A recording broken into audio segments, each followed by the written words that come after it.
RBI का नया retail CBDC का जो प्लान है वो अभी तक सक्सेस होता हुआ नहीं दिख रहा है। जैसी उम्मीदें थी उसके विपरीत रिजल्ट काफ़ी कम है।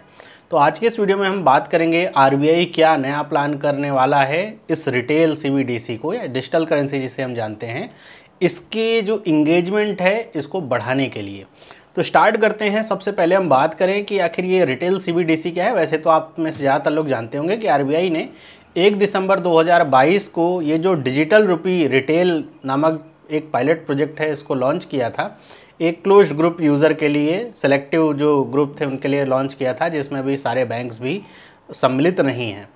अगर हम बात करें कि आखिर ये होता क्या है, तो कुछ नहीं, बस ऐसे समझिए कि जो आपके पास नोट हैं या फिर जो सिक्के हैं फिजिकल फॉर्म में हैं, उसी का ये डिजिटल संस्करण है और इसी वजह से ये भी एक लीगल टेंडर है। तो ये आपको आपके मोबाइल में मिलेगा टोकन के रूप में। 100 रुपये, 200 रुपये, जो भी नोट आप चलती है उसमें आपको ये मिलेगा, जिसमें सेम नोट की तरह ही इस पे आरबीआई के गवर्नर का प्रॉमिस भी होता है।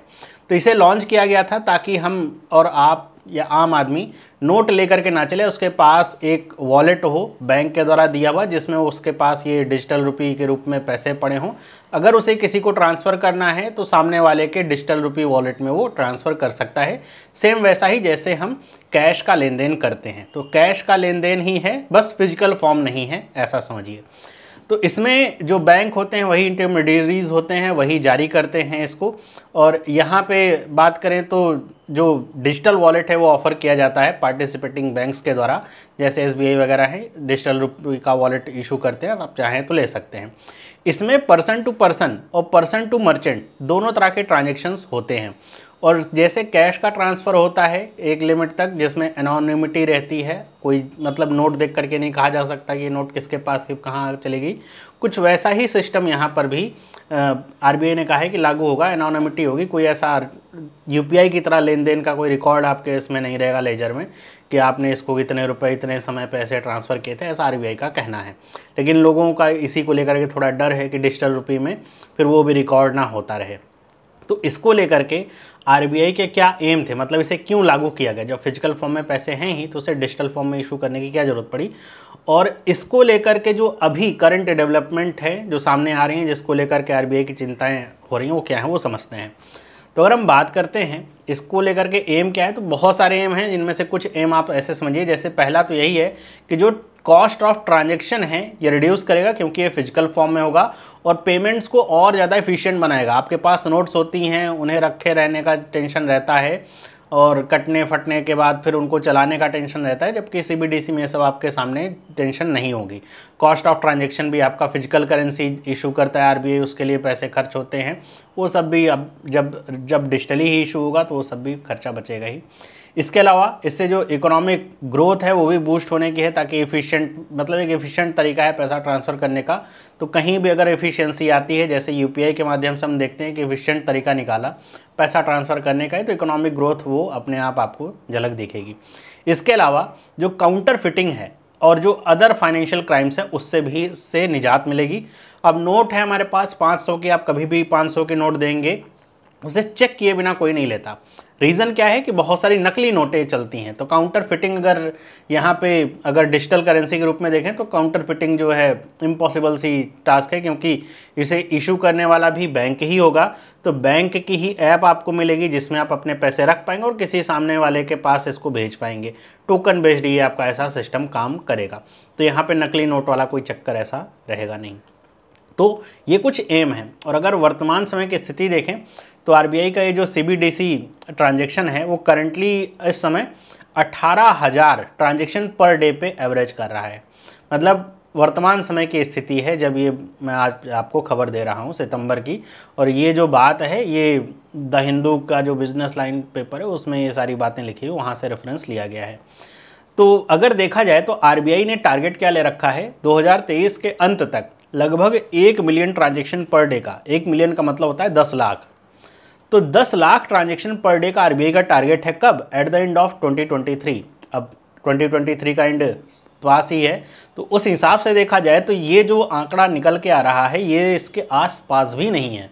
ये 1,80,000 भी नहीं है, ये 18,000 है। तो बहुत ही कम है जो उम्मीद लगाई गई थी। अब इसके पीछे का रीज़न क्या हो सकता है? बहुत सारे रीज़न। पहली चीज़ तो अडॉप्टेबिलिटी, अगर बात करें तो लोग इतना अडॉप्ट नहीं कर रहे हैं इसे जैसे यूपीआई को किया था। उसके पीछे भी रीज़न ये है, कुछ विशेषज्ञ ये कहते हैं कि जैसे यूपीआई शुरू में आया था तो आपने खुद भी महसूस किया होगा और आज भी देखते होंगे कि जब भी आप ट्रांजेक्शन करते हैं किसी भी ऐप के माध्यम से तो आपको कुछ कैशबैक, कुछ बेनिफिट्स, कुछ गिफ्ट ऐसे मिलते थे। शुरुआत में तो और ज़्यादा मिलते थे, अब थोड़ा कम हो गए।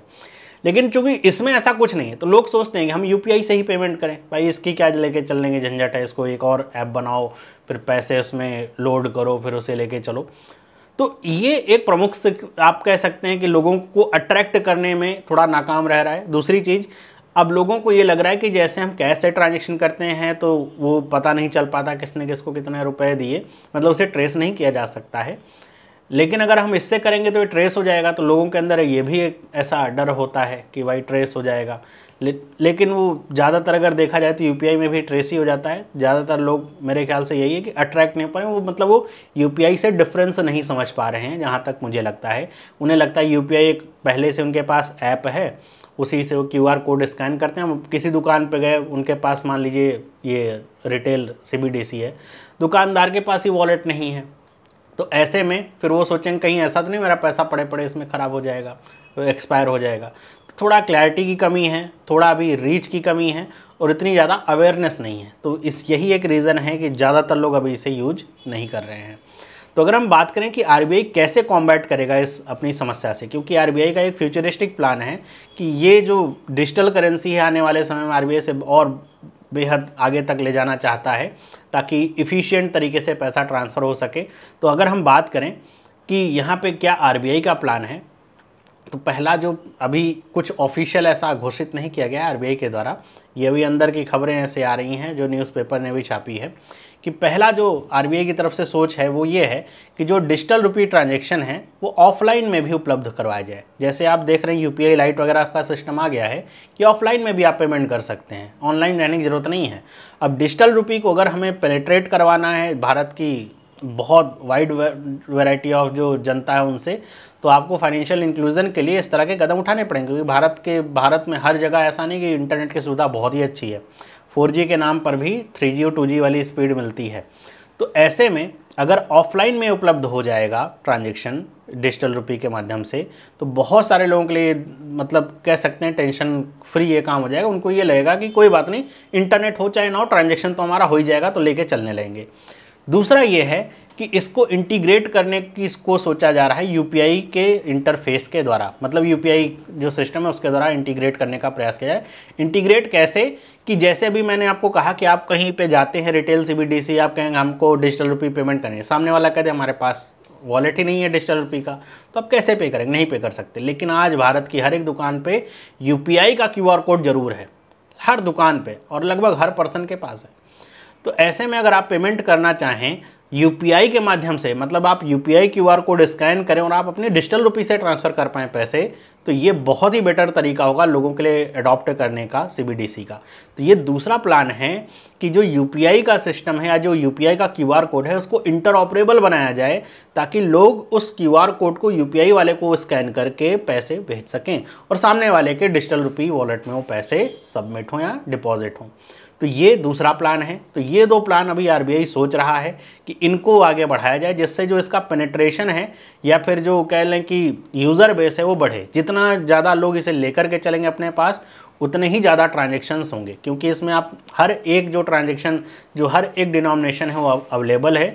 तो आपको अगर जैसे कहीं पैसे देने होते हैं, आपको मान लीजिए 299 रुपये देने हो गए, तो आप 300 देंगे या 295 देने होंगे, 300 देंगे, सामने वाला कहते हैं 5 रुपये चेंज नहीं है। अब इसमें क्या है कि आप एकदम एग्जैक्ट पिन पॉइंट करके पैसे दे सकते हैं, आपको भी चेंज की टेंशन नहीं है। आपके पास अगर पैसे नहीं है तो आप अपने बैंक से वो लोड कर सकते हैं अपने वॉलेट में, 1-1 रुपये के सिक्के लोड कर लिया आपने और ट्रांसफ़र कर दिया, पेमेंट कर दिया। तो इसके फ़ायदे तो बहुत हैं, लेकिन उतनी अवेयरनेस नहीं है। दूसरी चीज़, ये जो इस तरह के सिस्टम्स हैं कि अवेलेबिलिटी थोड़ा कम है, तो इस वजह से भी लोग इसे अभी अडॉप्ट नहीं कर रहे हैं। तो ये था पूरा न्यूज़। आई होप आपको ये समझ में आया होगा। इससे रिलेटेड मैं आपके सामने 2 MCQs रखता हूँ, आपको एक का आंसर मैं बताता हूँ, एक का आंसर आप बताइएगा। जैसे पहला है currently how many banks are issuing retail CBDC, retail CBDC को करंटली कितने बैंक अभी इशू कर रहे हैं, तो इसका सही जवाब है 9। मैंने करंटली बोला है, जब ये प्रोजेक्ट लॉन्च हुआ था दिसंबर में 2022 में, उस समय 8 बैंक थे, 8 बैंक के साथ ये लॉन्च किया गया था। उसमें भी ऐसा नहीं कि 8 शुरुआत से चल रहे थे, पहले 4 थे, बाद में 4 थे, ऐसे थे, लेकिन अभी पहले 4, बाद में अब 5 बैंक आपके हो गए, टोटल 9 बैंक हैं। और दूसरा जो एमसीक्यू इस पे बनता है, जो आप बताएंगे इसका आंसर कमेंट करके, वो ये है कि जो रिटेल सीबीडीसी है इसमें कौन सी डिनोमिनेशन के जो नोट हैं या सिक्के हैं वो अवेलेबल नहीं है। आपके सामने 5 ऑप्शन हैं, बताइएगा इनमें से कौन सा ऑप्शन सही है। बाकी आपको ये वीडियो अगर अच्छा लगा है तो वीडियो को लाइक करिए, अपने दोस्तों के साथ शेयर करिए, और इस तरह की इन्फॉर्मेशन अगर आपको चाहिए ताकि आप जो करंट सिनेरियोज चल रहे हैं फाइनेंस को लेकर के और आरबीआई से रिलेटेड, तो आप अपडेट रह सकें, तो चैनल को सब्सक्राइब जरूर कर लीजिएगा। मिलते हैं अगली वीडियो में, सभी लोगों को बाय।